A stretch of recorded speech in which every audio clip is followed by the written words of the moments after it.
taking a dive into history this morning. 75 years after a life-or-death battle off our eastern shore. Mark Strassman leads the way. Let's slide it, bud.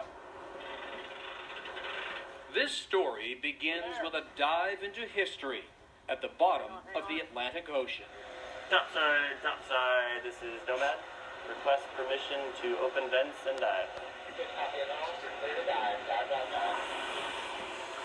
It'll take about 10 minutes for this two-man submersible named Nomad to carry pilot Randy Holt and me 715 feet down to the ocean floor. Down we go. Sonar guides us through the darkness below until we see this. Confirming we have a visual on the target.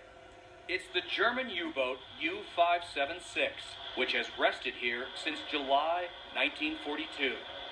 The submarine was sunk while hunting cargo ships headed for Europe in the war against Hitler's Third Reich. This U-boat had vanished, lost to history, until researchers discovered its location 2 years ago. So the submarine is lying on its starboard side. We're looking at the keel all along here. We were there last August as human eyes saw U576 for the first time in 74 years. So there's the anchor right there. Its bow is unmistakable. You can make out the deck gun. A school of grouper guard the sub's conning tower. You can even spot the periscope inside. The circular pad, which is called the Winter Garden, Yep. right in the middle of it is the aft deck gun. NOAA, the National Oceanic and Atmospheric Administration, photographed and scanned the sub to create a 3D model. Here's why. U576, where we are now, sits just 35 miles from Cape Hatteras, North Carolina. A relic of a little-known chapter in World War II history. Vitally needed tankers are hit, burned, and sunk, victims of prowling enemy submarines. NOAA Superintendent David Alberg studies maritime battles. Within like 3 weeks of the attack on Pearl Harbor, Germans were beginning to sink ships off the East Coast. That's the war coming right into our backyard. Precisely.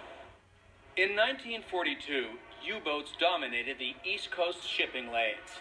More than 80 cargo ships were sunk, and 1,600 lives lost in the waters off North Carolina alone.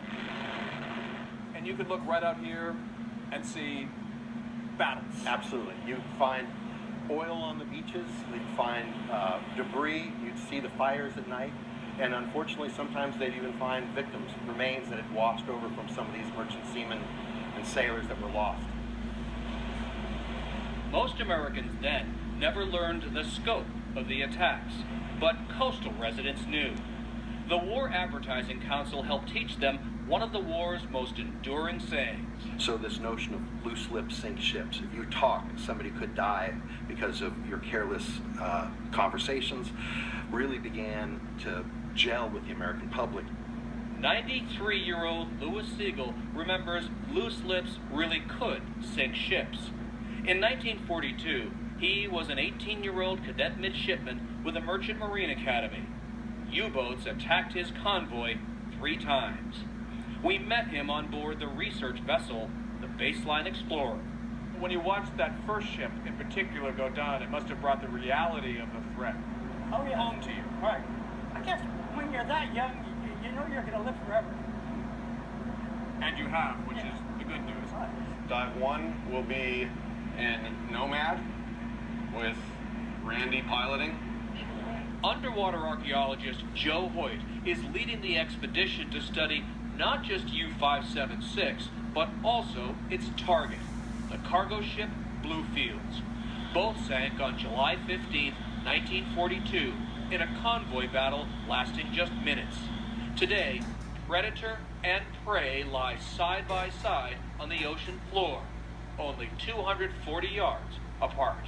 Both of them together, that's really what's unique about this particular area, is that we have the remnants of both elements of a convoy battle, and it really encapsulates that idea of a battlefield.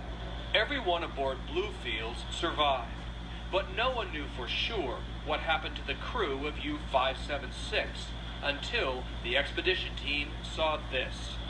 All of the U-boat's hatches are sealed. 45 German sailors are entombed inside.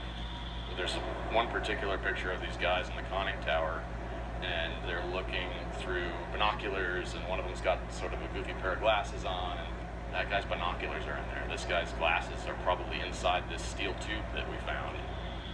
Shipwrecks like these represent how close World War II came to mainland America, which is why NOAA is working to make this graveyard part of a national marine sanctuary.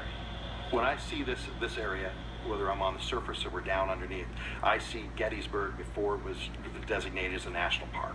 I see Shiloh, I see Antietam.